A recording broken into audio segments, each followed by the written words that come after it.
Beer Bad is next, and it's commonly cited as one of the worst episodes of this show. The hate is overblown, however, and I think it's questionable whether it's even in the bottom 5. While the morality of the episode is certainly not great, the actual plot, humor, and character moments are pretty solid, and aside from one notable exception, it's actually one of the better constructed episodes of the season, with solid introductions and payoffs. Much of the episode is spent still dealing with the fallout of Parker, beginning with the dream sequence where Buffy imagines saving him, and him then begging her to get back together. Dreams are a frequent storytelling method in Buffy, although this is one of the less subtle ones.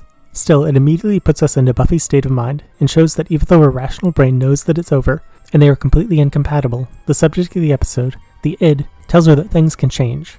Xander then shows up and introduces his role in the episode, the new bartender at the university. Unfortunately, almost all the humor around him doesn't work, which is definitely a drag. There's also a noticeable lack of Anya for the next 3 episodes, which is an odd choice, given she was the best part of Xander's storylines, so we're all worse off for that. Still, his bit of pretending to light a cigarette is introduced here, reinforced later, and then comes up at the end, which demonstrates the well-thought-out plotting. While Xander is working at the bar, he's humiliated by one of the students, taunting him about their difference in education. That guy, and his group of friends, then run into Buffy and convince her to have a few drinks, which turn into quite a lot of drinks, and the main plot. In this episode, the beer they're drinking has been magically enhanced to not only dumb them down, but turn them into Neanderthals, or cavemen or something. For the guys, it physically transforms them, but for Buffy it just makes her hair a little wilder.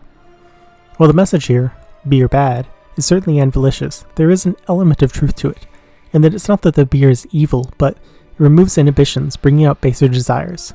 Given that it's magic beer, the message is also less clear, which is part of why the episode lost its funding from the Office of National Drug Control, who felt it was too outlandish to be effective propaganda. There's also the biggest flaw with the plot, that the bartender, who casually admits his brother-in-law is a warlock, gets away scot-free. There's barely even a condemnation or even negative consequences. As far as the episode is confirmed, he just kept serving the spiked beer until the end of days. It's very rare that villains on Buffy just get to walk away, and it seems like poor planning on the episode's script. In the meantime, Willow and Oz are dealing with some minor storylines. Farouk is introduced properly as the singer of a band, and Oz is drawn to her like a magnet. Instead of talking about this like adults, Willow chooses to be passive-aggressive and run away. This continues even further into the next episode, but for now the conflicts are relatively minor. When Willow is off not dealing with her problems, she encounters Parker, and they have a long and drawn-out discussion.